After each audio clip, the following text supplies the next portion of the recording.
Dear students, this is your Hindi class chapter 6 पार नज़र के। पार नज़र के मीन्स कुछ ऐसा जो हमारी नज़रों से बहुत दूर है। आज हम एक कहानी पढ़ेंगे। यह कहानी हिंदी साहित्य के गद्य खंड के कहानी विधा में लिखी गई है। इस पाठ के लेखक बहुत बड़े वैज्ञानिक हैं। लोगों में विज्ञान के प्रति रुचि जगाने के लिए अनेक कहानियाँ तथा लेख लिख चुके हैं। यह पाठ अंतरिक्ष विज्ञान से जुड़ी हुई एक काल्पनिक कहानी है। यह कहानी मंगल ग्रह की है, जिसमें लोग ज़मीन के नीचे एक कॉलोनी बनाकर रहते हैं और उसमें एक छोटू बच्चा है जिसके ऊपर ये पूरी कहानी है।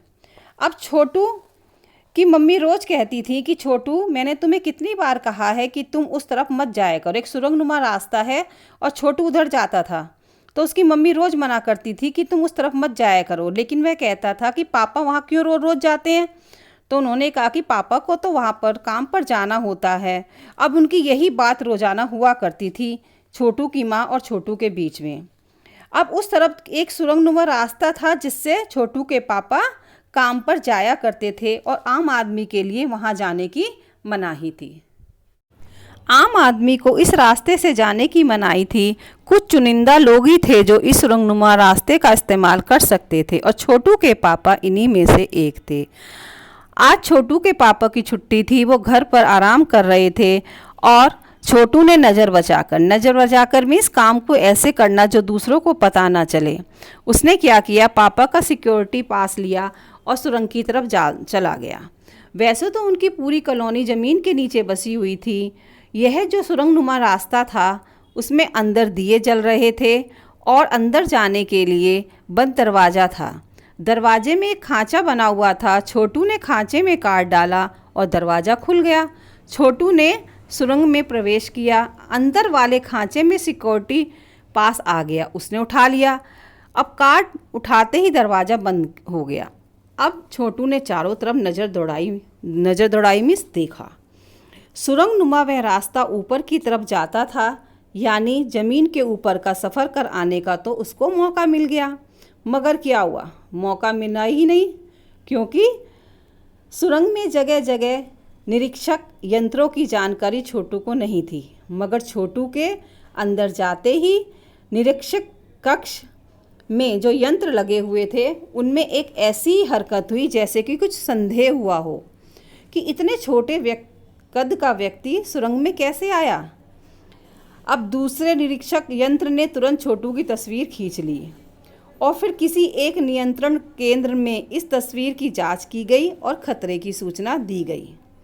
अब क्या था, छोटू को तो ये सब पता नहीं था ये क्या गतिविधियां हो रही हैं। वो तो आगे बढ़ रहा था, तभी न जाने कहाँ से सिपाही आए और छोटू को पकड़कर वापस घर छोड़ आए। अब घर पर जो माँ थी छोटू का इंतज़ार कर रही थी और अब छोटू की खैरियत नहीं थी, खैरियत में कुशलता नहीं थी, लेकिन छोटू के पापा ने उसे बचा लिया। उन्होंने कहा कि मैं इसे समझा दूंगा, फिर वह ऐसी कोई गलती नहीं करेगा। फिर छोटू से बोले, बेटा, मैं जहाँ काम पर जाता हूँ वह क्षेत्र ज़मीन से ऊपर है और आम आदमी वहाँ नहीं जा सकता, क्योंकि वहाँ के माहौल में जी ही नहीं सकता। अब छोटू कह रहा है कि तो फिर आप कैसे जाते हैं।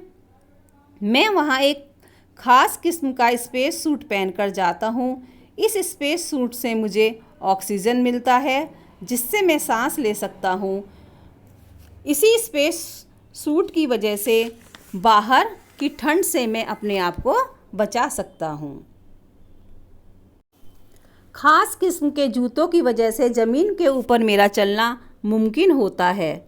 ज़मीन के ऊपर चलने फिरने के लिए हमें एक विशेष प्रकार का प्रशिक्षण दिया जाता है। छोटू सुन रहा था। पापा बता रहे थे, एक समय था जब अपने मंगल ग्रह पर सभी लोग ज़मीन के ऊपर ही रहते थे, बगैर किसी यंत्रों की मदद से, बगैर किसी खास किस्म की पोशाक के। हमारे पुरखे ज़मीन के ऊपर रहा करते थे, लेकिन धीरे धीरे क्या हुआ, वातावरण में परिवर्तन में बदलाव आने लगा।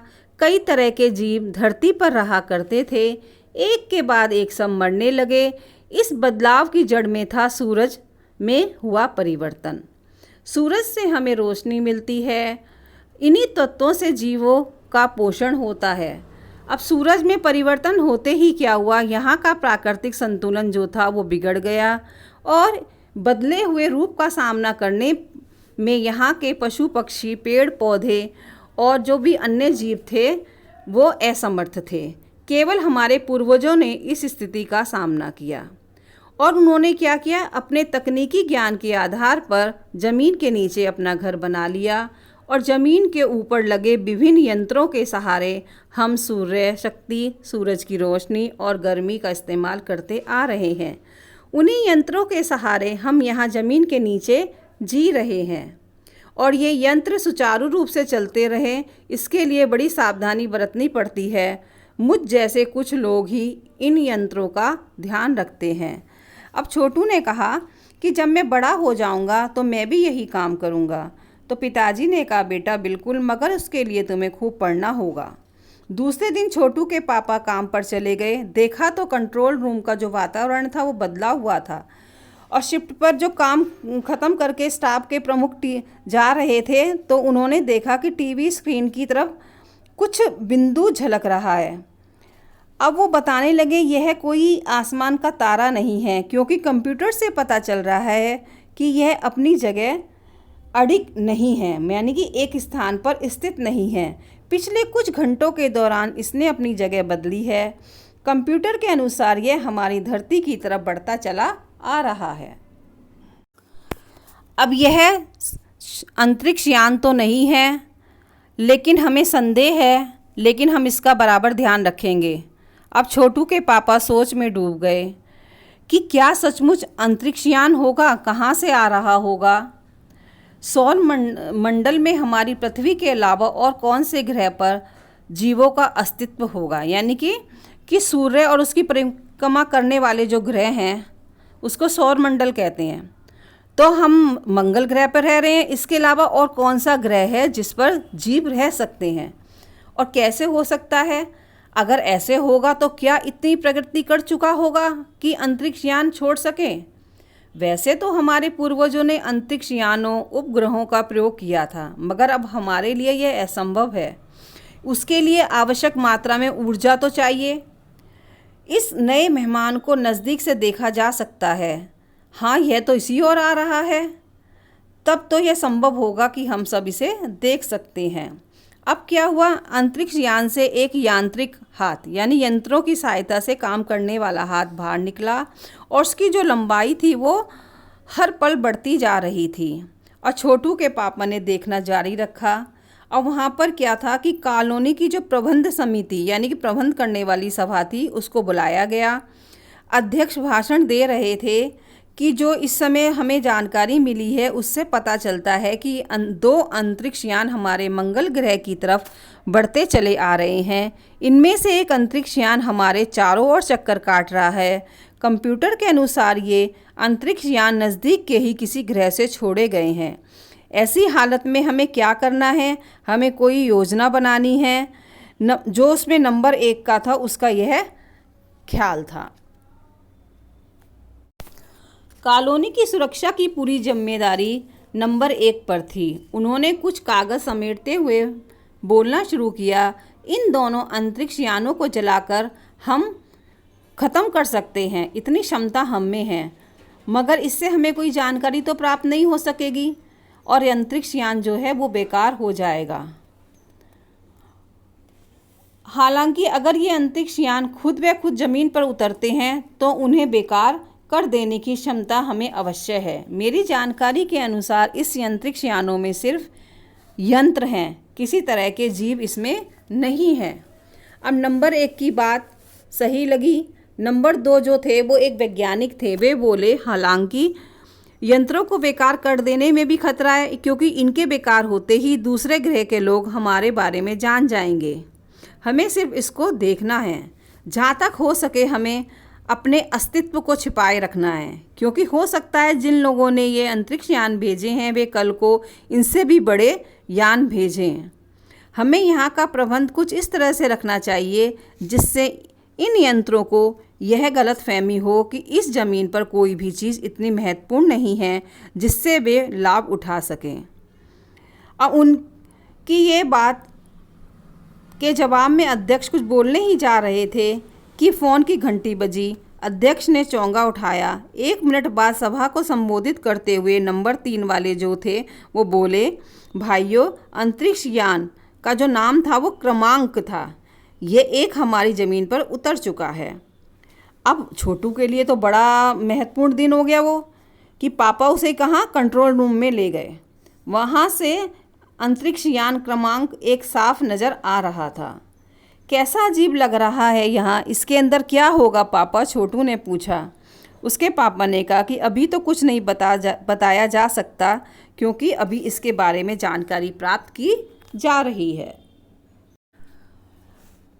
अब हमारा जो सारा ध्यान है वो उस अंतरिक्ष यान पर है। उसको देखते हुए ही हम अब अगला कदम उठाएंगे, छोटू के पापा ने बताया। उन्होंने छोटू को एक कंसोल दिखाया जिस पर कई बटन थे। अब अंतरिक्ष यान के से क्या हुआ, एक यांत्रिक हाथ जो क्या कहते हैं यंत्र के द्वारा चलता है, वह बाहर निकला और उसकी जो लंबाई थी वो हर पल बढ़ती जा रही थी। ऐसा लगता था शायद वो ज़मीन से मिट्टी लेना चाहता था। और सब लोग की निगाहें कहाँ थी, स्क्रीन पर थी।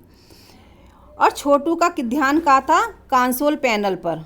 अब कंसोल पैनल पर कई बटन लगे हुए थे, लेकिन उसमें एक लाल रंग का बटन था। अब वो कंसोल पर उस बटन को बार बार देखे जा रहा था और उसको वह अपने आप को रोक नहीं पाया और उसने उस बटन को दबा दिया।